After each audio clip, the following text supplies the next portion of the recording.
Something is following our planet.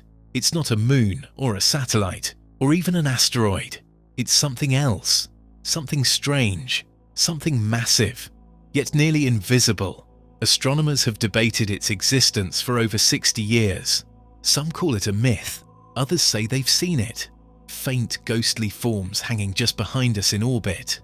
They're not rocks, they're not clouds, they're not supposed to exist. But what if they do?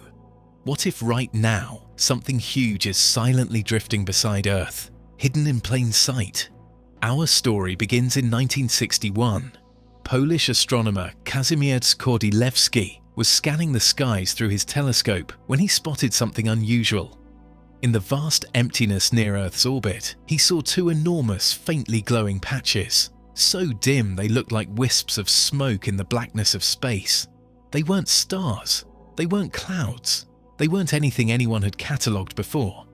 What made his discovery even more unsettling was their location. These ghostly patches appeared near two very specific regions in space, positions known as Lagrange points, where gravity reaches a perfect, delicate balance.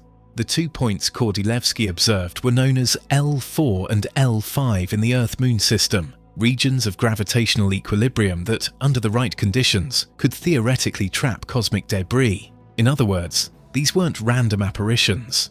They were exactly where something could be hiding.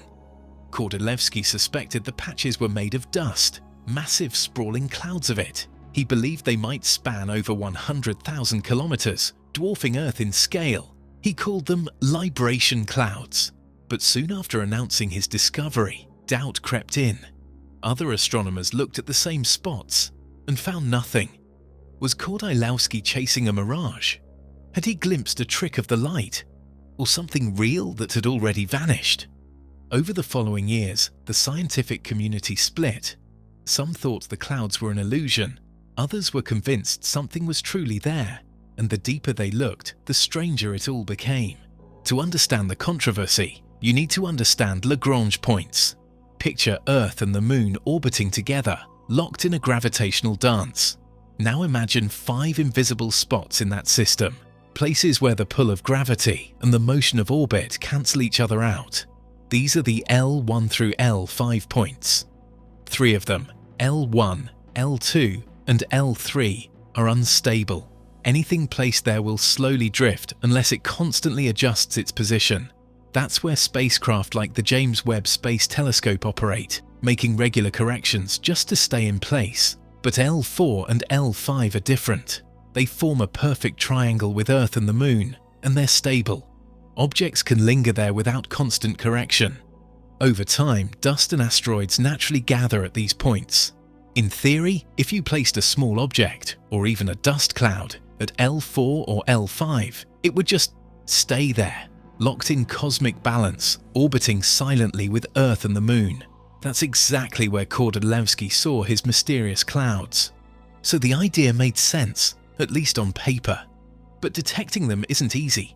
These aren't bright objects or massive rocks. They're faint clouds of dust, barely reflecting sunlight in the darkness of space, so dim they're nearly invisible. Even with a telescope, spotting them is like trying to see smoke in a blackout. Kordylewski's claim ignited debate. Could something that large and stable really exist in Earth's orbit, yet be almost completely invisible? Some astronomers were intrigued, others were skeptical. Yet the science supported the possibility. If the clouds were real, they wouldn't just be dust. They'd be Earth's hidden companions, orbiting quietly for eons. The mystery escalated when, just a few years later, NASA got involved. In 1966, 5 years after Kordylewski's claim, NASA launched high-altitude observation flights using a modified Convair 990 jet designed to view faint celestial phenomena above the atmosphere. Flying at over 12,000 meters, far from city lights and atmospheric distortion, the mission had one goal: find the ghost clouds. And according to their data, they did. NASA reported faint structures exactly where Kordylewski had described, at both the L4 and L5 points. Even more astonishing, they photographed the dust cloud at L5. The images weren't dramatic, but they were real. Faint smudges of light, captured with long exposures. NASA wasn't alone. Around the same time, the Orbiting Solar Observatory, OSO-6, detected similar formations, publishing data on their brightness and distribution. It seemed the mystery had been solved. The Kordylowski clouds, now called KDCs, were real. But just as quickly, the excitement faded. In the years that followed, other teams tried to replicate the findings. Telescopes aimed at the Lagrange point saw nothing. No smudges, no glows, no dust. It didn't add up. How could some of the world's top scientists claim to see something no one else could confirm? The backlash grew. Critics argued it was all a mistake. Optical illusions, reflections, flawed cameras, or human error. Then came a 1976 bombshell study from the Max Planck Institute. Using complex computer simulations, astronomer Siegfried Reuser concluded that conditions at L4 and L5 weren't ideal for dust accumulation after all. He argued that solar wind, the sun's gravity, and even nearby planets would destabilize anything there. The consensus began to shift. If the clouds were real, they couldn't last. Some even said they never existed to begin with. But the story wasn't over. Some astronomers refused to give up, and decades later, they'd prove everyone wrong. In 1989, high in the Bieszczady Mountains of Poland, astronomer Maciej Winiarski pointed his telescope at L5, the same spot Kordylewski had once studied. And there it was, faint and elusive, but visible. Winiarski photographed the cloud, not once, but repeatedly. He used a method called three-color photometric imaging, capturing how the dust scattered light in different wavelengths. The results were striking.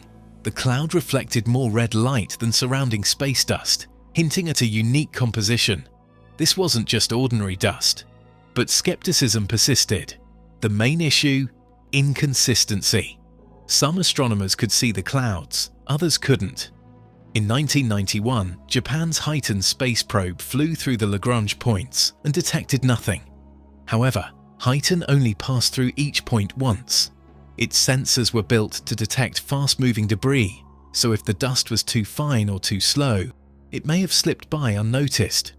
Was it a failed detection, or just a limitation of the tech? As questions mounted, the KDCs lingered in a kind of scientific limbo, too faint to prove, too strange to forget. Then, in 2018, they returned, this time under the scrutiny of modern science. A team of Hungarian researchers, Judit Slisz-Balogh, Gabor Horváth, and András Bárta, set out to settle the debate once and for all. Instead of traditional telescopes, they used polarized imaging. This technique filters light based on how it scatters, perfect for spotting microscopic dust. They aimed their instruments at L5, captured dozens of exposures through various polarizing filters, and analyzed the data. What they found was clear. It wasn't random noise. It wasn't a trick of the eye. It was structured, consistent polarization, exactly what a dust cloud would produce. Not just any cloud, but one that matched theoretical models for the KDCs. To back it up, they ran simulations tracking 1.86 million dust particles under real gravitational forces. The models showed that under the right conditions, dust could absolutely become trapped at L5 and remain there, forming a dynamic, stable structure exactly like what they'd seen. For the first time in over 50 years, there was no guesswork, only real science. The KDCs were confirmed, but even with that confirmation, the biggest mystery remained. How had they stayed hidden for so long? The answer lies in their nature. Though enormous, spanning distances 9 times Earth's width, the KDCs are made of micron-sized particles, no bigger than bacteria. These grains scatter light rather than reflect it, and they're dispersed across vast distances. Imagine a puff of smoke stretched across space, only visible under just the right lighting. That's what these clouds are. To make matters more complex, the clouds themselves are constantly changing. Simulations show that the L5 cloud isn't fixed. It shifts with the moon's orbit. Its density rises and falls. Its shape morphs like a living storm. This explains why some astronomers saw them and others didn't. With the right angle and lighting, They appear. Without it, they vanish. They're not permanent structures like moons or asteroids. They're ghostly, fluctuating phenomena, shaped by solar wind, gravity, and time. And that's why they remained undetected for so long. Even modern radar systems can't spot particles this small and slow. So the only way to find them is to know exactly how to look. Now that we've learned how to see them, a bigger question looms. What are they doing there? The clouds appear to be more than just dust. Their light patterns suggest a unique composition, possibly older, more weathered material, or dust from an unknown source. Could they be remnants of asteroid collisions, ejecta from the moon, or perhaps relics from the Earth-Moon system's formation? If so, they might be billions of years old, cosmic fossils silently circling Earth since its earliest days. And what about their behavior? Constantly forming, dissolving, swaying with lunar rhythms. They behave less like dead matter and more like living systems. Could they affect satellite paths, interfere with missions, influence our space environment? We don't know yet. But what's clear is this: the KDCs are persistent, mysterious, and possibly ancient. And if something this massive could orbit Earth undetected for decades, what else is out there? The Kordylewski dust clouds remind us that some of the universe's greatest mysteries aren't in distant galaxies or behind event horizons. They're right here, in the space we pass through every year, hidden in plain sight. And now that we've finally confirmed their existence, the hunt for answers has only just begun.